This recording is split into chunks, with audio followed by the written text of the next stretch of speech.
বাংলাদেশের ইতিহাসে নভেম্বর মাস একটি ঐতিহাসিক এবং গুরুত্বপূর্ণ মাস।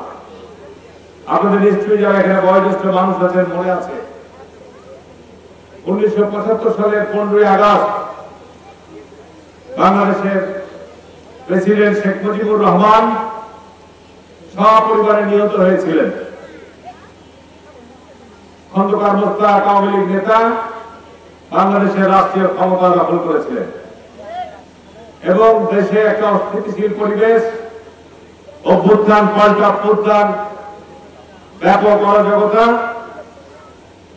জিয়াউর রহমানকে 3 নভেম্বর বন্দী করে আবার নতুন করে সামরিক অভ্যুত্থানের মধ্যে দিয়ে ক্ষমতার পালা বদলের চেষ্টা হচ্ছিল। বাংলাদেশের সিপাহী জনতা জিয়াউর রহমানকে মুক্ত করে 7ই নভেম্বর অভূতপূর্ব ঢাকায় সেনাবাহিনীর ট্যাঙ্কের উপর উঠে ছাত্র জনতা, সিপাহী জনতা সম্মিলিতভাবে দেশের স্বাধীনতা সার্বভৌমত্বের বিরুদ্ধে যে চক্রান্ত এবং ষড়যন্ত্র হচ্ছিল, দেশের গণতন্ত্রকে হত্যা করে যে একদলীয় শাসন কায়েম করা হয়েছিল, তার বিরুদ্ধে দেশের সিপাহী জনতা রাজপথে নেমে এসেছিলেন। বাংলাদেশের স্বাধীনতা সার্বভৌমত্ব ধর্মীয় মূল্যবোধকে রক্ষা করার তীব্র অঙ্গীকার নিয়ে প্রতিজ্ঞা নিয়ে তিনি রাস্তায় নেমে এসেছিলেন। নেতৃত্ব দিয়েছিলেন কে? শহীদ রাষ্ট্রপতি জিয়াউর রহমান। শহীদ রাষ্ট্রপতি জিয়াউর রহমানকে কথা বলতে গেলে অনেক সময় লাগবে। আল্লাহ পাক পবিত্র কোরআনের মধ্যে মানব জাতির জন্য যুগে যুগে নিদর্শন কিছু দিলেন। আল্লাহ কোরআনে পরিষ্কার বলছেন এই জমিনের মালিক আল্লাহ, এই জমিনের কর্তৃত্ব আল্লাহ। এই জমিনে যদি আল্লাহর কর্তৃত্ব কেউ ভঙ্গ করতে চায়, নষ্ট করতে চায়, আল্লাহ তাকে ধ্বংস করে দিবেন। এই জমিনে যদি কেউ জুলুম করে, আল্লাহ তাকে শাস্তি দিবেন। এটি যুগে যুগে যুগে যুগে হাজার হাজার বছর যাবৎ চলে আসছে। তার সবচেয়ে বড় উদাহরণ কোরআনের বর্ণনায় আমরা পাই ফিরআউনের ঘটনা দিয়ে। কিয়ামত পর্যন্ত পৃথিবীতে এখনো কোনো কেমিক্যাল আবিষ্কার হয়নি যে মানুষ মৃত্যুর পর যাকে হাজার হাজার বছর ধরে অবিকল রাখা যায়। কিন্তু পবিত্র কোরআনের মধ্যে বলে দিয়েছে আল্লাহ পাক এই ফিরআউনকে জালিমদের জন্য একটি দৃষ্টান্ত স্বরূপ রেখে দেওয়া হলো। যারা জালিম তাদের উদাহরণ হিসাবে ফিরআউনকে তারা স্মরণ রাখে। ফিরআউন এখনো পর্যন্ত ওইভাবেই থাকবে কিয়ামত পর্যন্ত, কোটি কোটি বছর যাবত থাকবে এইভাবে।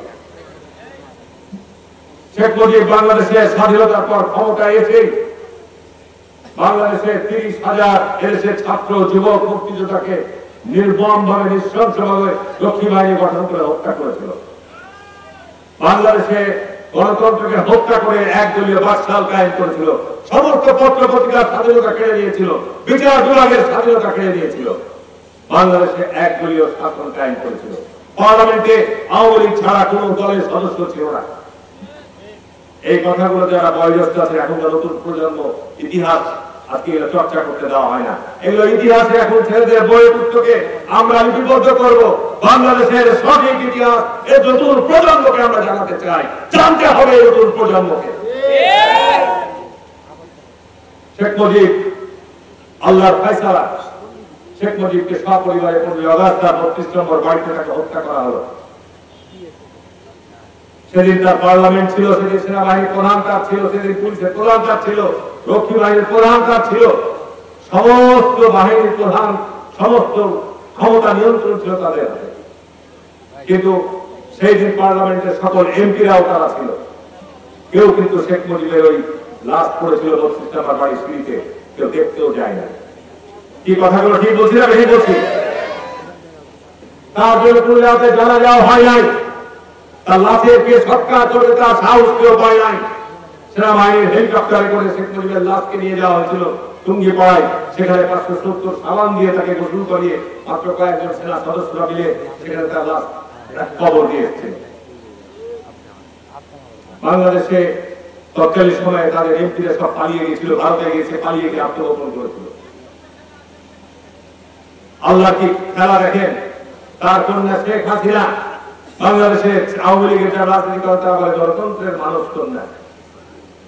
যে হাসিনা বাংলাদেশের গণতন্ত্রকে কবর দিয়েছিল, বাংলাদেশের মানুষের বড় অধিকারকে কেড়ে নিয়েছিল, বাংলাদেশের সর্বোচ্চ চরম বৈষম্য শিকার মানুষের করেছিল, বাংলাদেশের যারা মেধাবী, যারা শিক্ষিত, তারা আওয়ামী লীগ না করলে চাকরি পাবে না, টাকা ছাড়া চাকরি হবে না, এরকম একটা ভয়ানক অবস্থা তারা তৈরি করেছিল। আমরা 15 বছর রাস্তায় ছিলাম, নির্বাচন বর্জন করেছি, মানুষ ভোট কেন্দ্রে যায় নাই। ইউনিয়ন পরিষদ বলেন, উপজেলা পরিষদ বলেন, জেলা পরিষদ বলেন, সিটি কর্পোরেশন বলেন, জাতীয় সংসদ বলেন, সমস্ত জায়গায় তারা প্রশাসনের ভোটের মাধ্যমে, প্রশাসনের নির্বাচনের মাধ্যমে এই জায়গাগুলো তারা দখল করে নিয়েছিল এবং তাদের নিজেদের মনোনীত লোকজনকে নিয়োগ দেওয়ার জন্য বিএসসির মাধ্যমে প্রশ্নপত্র ফাঁস করে যেন মেধাবী ছেলেরা চাকরি না পায়। মেডিকেল কলেজে ভর্তি, বুয়েটে ভর্তি, ইঞ্জিনিয়ারিং বিশ্ববিদ্যালয়ে ভর্তি, বিশ্ববিদ্যালয়ে ভর্তি, সর্বত্র বিএসসি চাকরির প্রশ্নপত্র ফাঁস করে দিয়ে এদেশের সমস্ত প্রতিষ্ঠানগুলোকে শুধু বিকালঙ্গ নয়, বঞ্চনায় একেবারে চরমভাবে বিপর্যস্ত করে গেছে।